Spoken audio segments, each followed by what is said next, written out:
This man here is Alphonse Kamashabi. He's got a beautiful family there in Rwanda.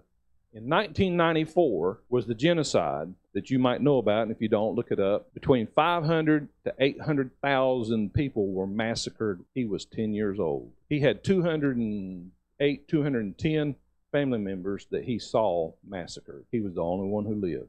At the age of 10, he slept in the jungle trying to get away from them. For 3 months, he traveled to a place of refuge. He has on his left leg a mark in his flesh where they were cutting off his foot. He told me, he said, one night I was so tired, been awake for 3 days. He said, I reached and found something soft in the bush, pulled it toward me. I thought it was a banana leaf. He said, that night I laid my head on. The next morning, I woke up, it was a python snake. He said, we were friends during the night because he needed the heat from my body. I needed the softness, and he was the pillow for my head. I said, what happened in the morning? And he said, we became enemies. I said, how did you get to become a Christian? He said, well, there was a family that adopted me. They were Christian and said, how could God do this to me? Why would God do this to me? His granddaddy, when they was all getting massacred, his granddaddy saw what was going on and didn't want to suffer that. He hung himself in a tree on their property. That place now is considered to be a graveyard by the Tutsi tribe. He's part of the Tutsi tribe.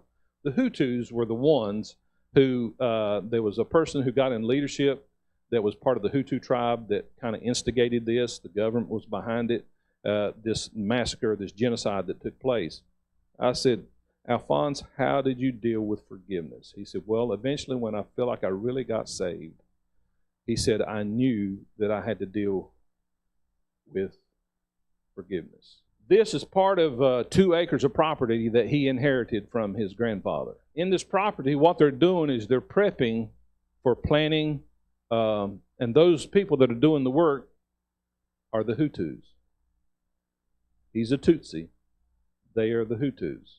What he decided when the Lord helped him to forgive his enemy, he started going back there. They don't live there now. He'll go back there, and they'll raise a vegetable called cassava. He teaches them about the Lord. Has anybody offended you to the point, and you are dealing with something now in your life that you can't forgive them for? I believe Alphonse has taught us a big lesson. If you could watch 200 and something members of your family and you forgive them, how could we do less?